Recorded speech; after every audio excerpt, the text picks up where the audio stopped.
सुमेधा जी आज जिनका जन्म दिवस भी है, 200 रुपए की राशि मुझे, पिताजी को और भाई अमित जी को देकर के सम्मानित करने का बहुत बहुत धन्यवाद। और मैं इनके लिए 2 लाइन कहना चाहूंगी। आज इनका जन्म दिवस है।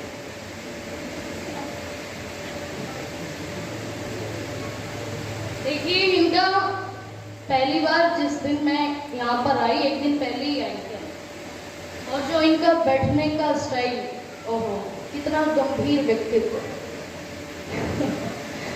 इसके लिए मैंने कुछ पंक्तियां लिखने का प्रयास किया था सुबह, लेकिन मैं सुबह सुना नहीं पाई, अभी सुना।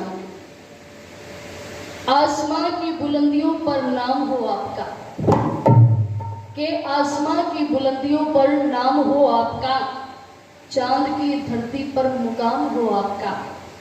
हम तो रहते हैं छोटी सी दुनिया में, हम तो रहते हैं छोटी सी दुनिया में, पर हम चाहते हैं ये सारा जहां हो आपका।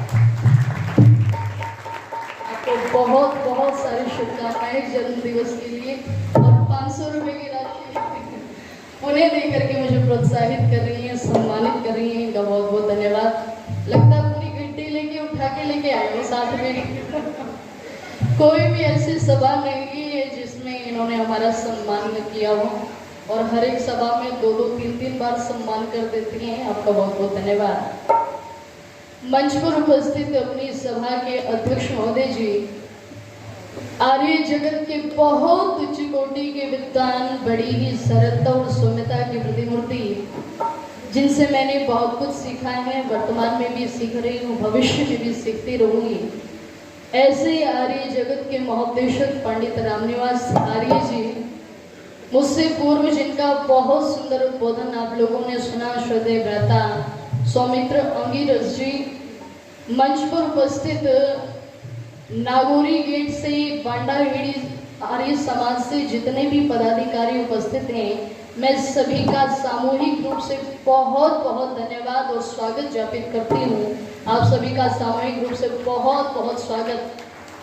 अपने नागौरी गेट आर्य समाज से श्रद्धेय प्रधान जी देवेंद्र सैनी जी हमारे मध्य में उपस्थित हैं। एक बार जोरदार तालियां बजा करके आप स्वागत करेंगे।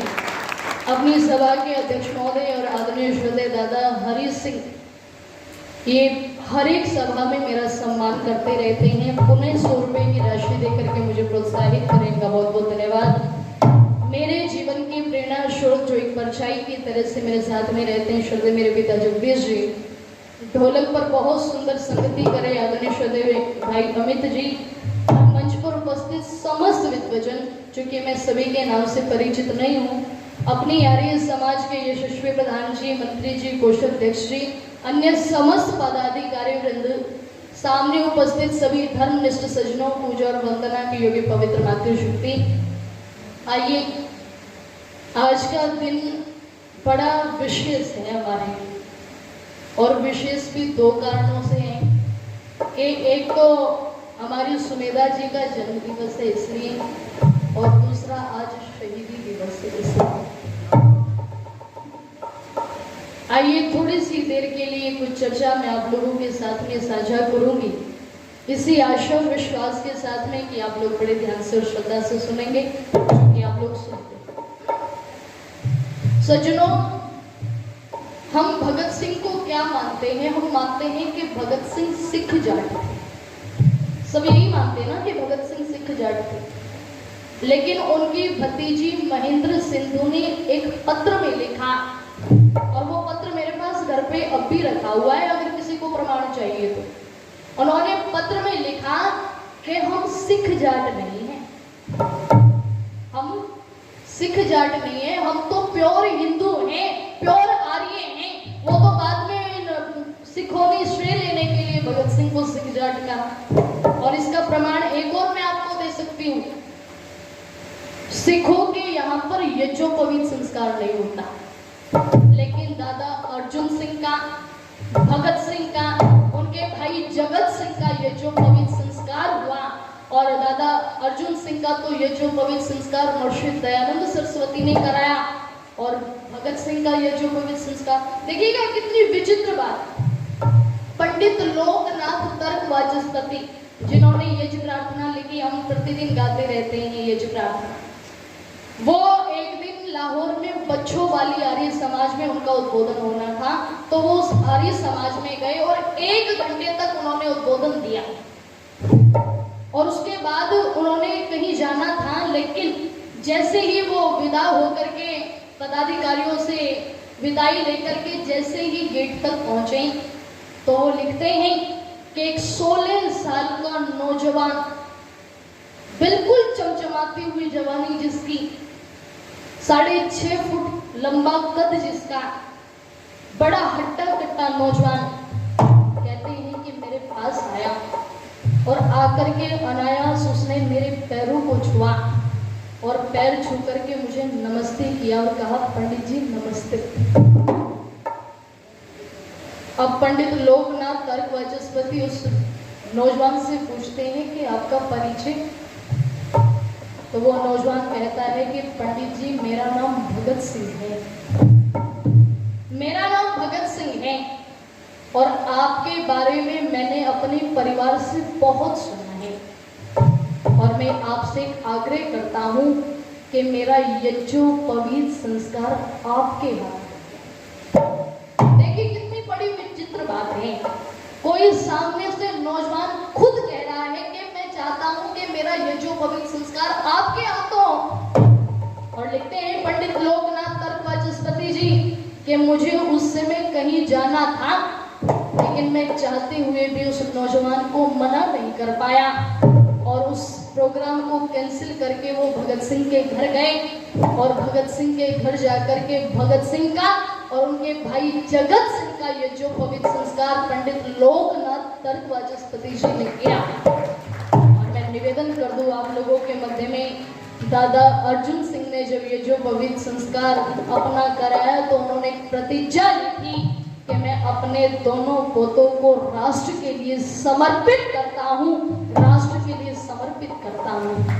वो परिवार भगत सिंह का, वो परिवार भगत सिंह का जो वैदिक संस्कृति की रक्षा करने वाला था, वो परिवार भगत सिंह का जो भारतीय संस्कृति को अपने खून और अपने पसीने से सींचने वाला था, वो परिवार भगत सिंह का जिन्होंने इस राष्ट्र रूपी यज्ञ में एक नहीं बल्कि 4 पीढ़ियों ने आहुति देकर के इस देश को स्वतंत्र कराया है। मैं निवेदन कर दूं आप लोगों के मध्य में, उन लोगों ने अपना सर्वस्व दिया है, उन लोगों ने अपना सर्वस्व दिया है, तब ये आजादी हमें मिली है। आइए इन सारी भावनाओं को समेटती हुई कुछ गीत की पंक्तियां मैं आप लोगों के मध्य में रख दूं। और नौजवानों ने कैसे कैसे अपने बलिदान दिए हैं, किस प्रकार से अपना सर्वस्व देकर के इस देश को जिंदा रखा है। और मैं निवेदन कर दूं, जरा पंक्तियां सुन लीजिए। एक नहीं लाखों नौजवानों ने अपने प्राणों की आहुति दी है। और लिखा कवि ने क्या,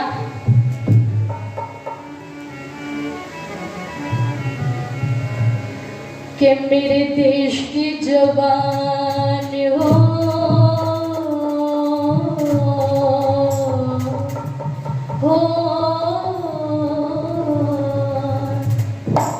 मेरे देश के जवान लड़े सीना तान तान, हुए सैनिक वीर कुर्बान, बची लाई जान की कहानी हिंदुस्तान की। अरे आओ तुम्हें सुनाए कहानी हिंदुस्तान की। मेरे देश के जवान लड़े सीना तान तान, हुए सैनिक वीर कुर्बान, बची लाई जान की कहानी हिंदुस्तान की। अरे आओ तुम्हें सुनाए कहानी हिंदुस्तान की। मेरे देश के जवान लड़े सीना तान तान,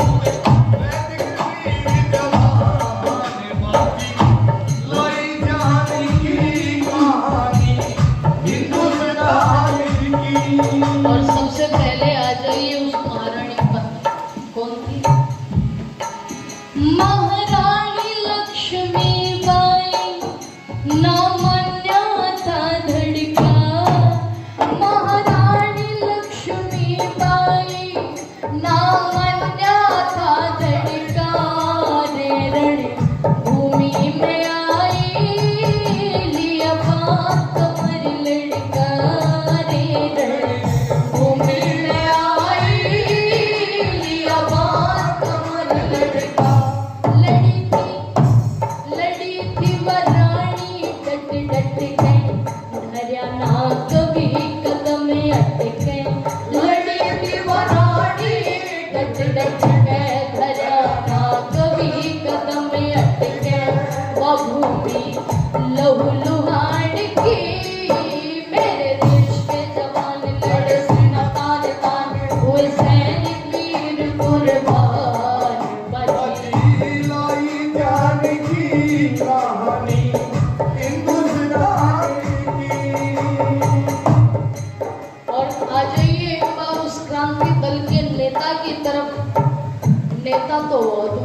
जैसा कोई नहीं हुआ। था क्रांति दल का नेता वो बाबू बंगाली, था क्रांति दल का नेता वो सुभाष बंगाली, जिसने सिंगापुर जाकर हिंद फौज अपना ली। शेर ने सिंगापुर जाकर हिंद फौज अपना ली। चले थी तन्ना तन गोली वो खोदी जाने अनमोली। चले थी तन्ना तन गोली वो खोदी जाने अनमोली। वो घटना वायुयान की, मेरे देश का जवान लड़े सीना तान तान हुए। सैनिक वीर कुर्बान बाजी, लाई जाने की कहानी हिंदुस्तान की। जोरावर फतेह सिंह भाई दोनों छिड़े दीवारों में। जोरावर फतेह सिंह भाई दोनों छिड़े दीवारों में। वीर कुछ फांसी पे लटके कुछ जले अंगारों में। वीर कुछ फांसी पे लटके कुछ जले अंगारों में। इतिहास गवाई है यहाँ ताजा कविताई है। इतिहास गवाई है यहाँ ताजा कविताई है। अमर सिंह नौजवान की, मेरे देश के जवान लड़े सीना तान तान हुए। सैनिक वीर कुर्बान बाजी, लाई जाने की कहानी हिंदुस्तान की। अरे आओ तुम्हें सुनाऊं कहानी हिंदुस्तान की।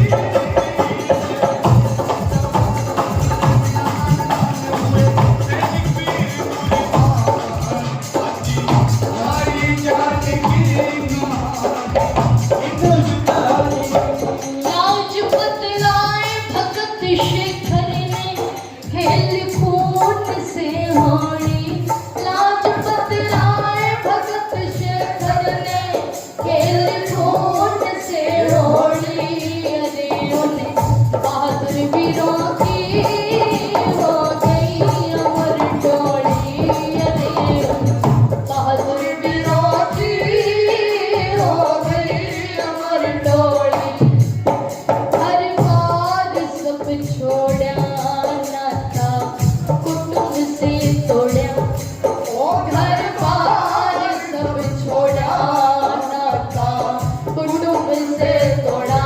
न परवाह महल मकान की, तेरे देश के जवान लड़े सीना तान तान हुए। सैनिक वीर कुर्बान लाई जाने की कहानी हिंदुस्तान की। अरे आओ तुम्हें सुनाए कहानी हिंदुस्तान की। मेरे देश के जवान लड़े सीना तान तान हुए। सैनिक वीर कुर्बान बाजी, लाई जाने की कहानी हिंदुस्तान की। बाजी, लाई जाने की कहानी हिंदुस्तान की। बाजी, लाई जाने की कहानी हिंदुस्तान की।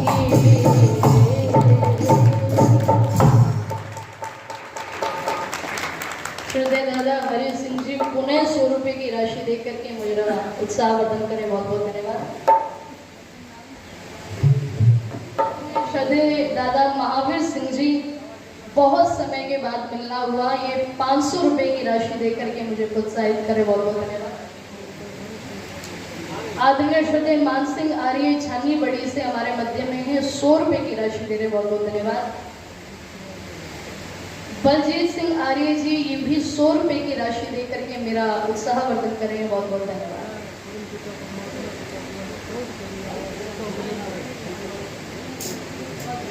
आदरणीय श्रद्धेय बजरंग लाल जी ये 100 रुपये की राशि दे रहे हैं, बहुत बहुत धन्यवाद। और आदरणीय श्रद्धेय नागौरी गेट से प्रधान देवेंद्र सैनी जी ये भी 500 रुपये की राशि दे करके मुझे प्रोत्साहित कर रहे हैं, आपका भी बहुत बहुत धन्यवाद।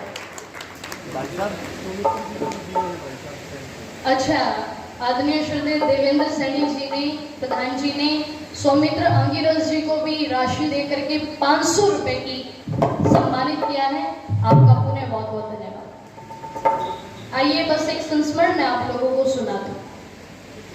1943 में जब पूर्वी बंगाल में मुस्लिम लीगी व्यक्तियों ने दंगा कराया तो उसमें बहुत सारी बहन बेटियों के अस्तित्व को लूटा गया, वृद्धों के सम्मान को ठेस पहुंचाई गई, छोटे छोटे बच्चों के साथ में दुर्व्यवहार किया गया।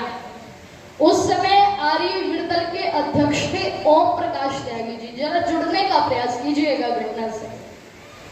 ओम प्रकाश त्यागी जी को किसी ने पत्र आदि संदेश आदि देकर के उनको संदेश दिया तो वो अपने साथ में 100 आर्य विरदल के नौजवानों को लेकर के पूर्वी बंगाल में पहुंचे और जिन बहन बेटियों के अस्तित्व को लूटा जा रहा था उनके अस्तित्व की रक्षा होने की, वृद्धों के सम्मान को जो ठेस पहुंचाई जा रही थी उनके सम्मान की रक्षा उन्होंने की।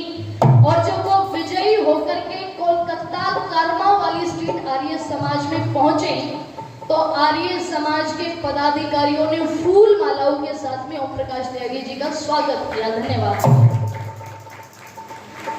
अब जब सब लोगों ने सम्मान किया तो शाम के समय में उस आर्य समाज का एक सेवक था जिसका नाम था तुलसीराम। तुलसीराम ओम प्रकाश त्यागी जी के पास में आकर के बड़ी विनम्रता से एक बात कहते हैं कि सब लोग तो आपका सम्मान कर ही रहे हैं, मैं भी आपका सम्मान करना चाहता हूं। मैं अपने हाथों से बना हुआ राष्ट्रवादी भोजन आपको कराना चाहता हूं, आप जरा उस भोजन को स्वीकार करें। तो ओम प्रकाश त्यागी जी लिखते हैं कि मैं बड़ा जिज्ञासु था ये जानने के लिए कि ऐसा कौन सा भोजन है जो राष्ट्रवादी है। तो इसी जिज्ञासा के चलते वो प्रातःकाल जल्दी उठे और नहा धो करके ओम प्रकाश त्यागी जी उनके कमरे में पहुंचे, तुलसीदास जी के। तुलसीराम के कमरे में जाकर के कहते हैं कि तुलसीराम तुम वो जो शाम को राष्ट्रवादी भोजन कराने की बात कर रहे थे, जरा तुम मुझे वो भोजन कराओ, मैं करने के लिए बिल्कुल तैयार हूं। तो कहते हैं कि तुलसीराम उठा और सामने से एक अलमारी का ताला खोला और ताला खोल करके उस अलमारी में से एक थाली और एक कटोरा निकाल करके लाया और उस थाली और कटोरे में जो दाल चपाती सब्जी आदि उन्होंने बनाई थी वो बड़ी श्रद्धा से ओम प्रकाश त्यागी जी के सामने परोसी। ओम प्रकाश त्यागी जी ने एक टुकड़ा तोड़ा और मुंह के अंदर डाला तो उनसे रहा नहीं गया। उन्होंने पूछा कि तुलसीराम तुम तो कोई राष्ट्रवादी भोजन कराने की बात कर रहे थे, इसमें राष्ट्रवादी भोजन की कौन सी बात है, मैं ये जानना चाहता हूं। तो तुलसीराम कहता है कि यही बात मैं आपको बताना चाहता हूं, यही बात मैं आपको बताना चाहता हूं कि सांड्रस के कत्ल के बाद भगत सिंह इस आर्य समाज में आए थे और वो इस आर्य समाज में 3 महीने तक रुके और 3 महीने तक वो प्रातःकाल सबसे पहले उठ करके यज्ञवेदी के समीप बैठ करके 8 मंत्रों का जाप करते थे और जब यज्ञ की अग्नि को प्रज्वलित करने का समय आता था, यज्ञ की अग्नि को प्रतिष्ठित करने का समय आता था तो आर्य समाज में सोने वाले प्रत्येक व्यक्ति को उठा करके कहते थे कि उठ जाओ, ये सोने का समय नहीं है, यज्ञ की अग्नि प्रज्वलित होने वाली है, उठ जाओ। सबको उठा करके यज्ञवेदी के समीप ले आते थे और आगे सुनेगा जब 3 महीने पूरे हो गए तो वो कहते हैं कि भगत सिंह मेरे पास आए थे और मेरे पास आकर के उन्होंने बड़ी विनम्रता से एक बात कही थी कि तुलसीराम, दुनिया के लोग राष्ट्र का भला करने के लिए, समाज का भला करने के लिए धन आदि दे देते हैं, कोई कीमती वस्तु आदि दे देते हैं, लेकिन मेरे पास में ऐसा देने के लिए कुछ भी नहीं। इस आर्य समाज ने 3 महीने तक मुझे श्रेय दिया है, मैं इसे कुछ देना चाहता हूँ। हाँ, कोई कीमती वस्तु तो मेरे पास में नहीं है, बस ये थाली और कटोरा ये मेरा तुम्हारे पास रहेगा। और सुनिएगा, कोई भी व्यक्ति जब किसी बहन बेटी के अस्तित्व को बुझा करके आए, कोई भी व्यक्ति जब राष्ट्र की रक्षा करके आए, कोई भी व्यक्ति जब धर्म की रक्षा करके आए, कोई भी व्यक्ति जब संस्कृति की रक्षा करके आए, तो उस व्यक्ति को इसी कमरे में बैठा करके इसी थाली कटोरे में भोजन करा देना। और यदि तुमसे कोई पूछे कि ये क्या है, अगर तुमसे कोई पूछे ना कि ये क्या है, तो उन्हें बस एक बात कह देना कि ये भगत सिंह की विरासतें हैं, भगत सिंह की विरासतें हैं। और इतनी बड़ी विरासत, ध्यान रखिएगा, महात्मा गांधी जिस रस्सी से अपनी बकरियों को बांधा करते थे ना, वो रस्सी आज भी संग्रहालयों के अंदर संजो करके रखी गई है।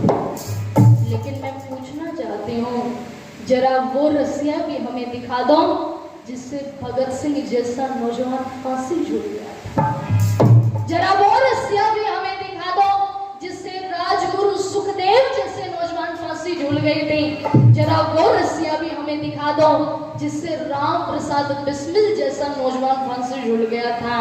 मैं निवेदन कर दूं आप लोगों के मध्य में, आज उन शहीदों के देश में उन्हें ही आतंकवादी कहकर के घोषित किया जाए, तो अच्छा इससे बड़ी शर्म की बात और कोई हो सकती है क्या? मैं निवेदन कर दूं आप लोगों के मध्य में, जिन लोगों ने अपना सर्वस्व दे करके, अपना खून, अपना पसीना दे करके इस देश को स्वतंत्र कराया, और नौजवानों के तो कहने क्या, इन सब भावनाओं को समेटते हुए कवि ने बहुत सुंदर पंक्तियां लिखी हैं। जरा जुड़ने का प्रयास कीजिएगा, बिल्कुल हरियाणवी देसी तर्ज।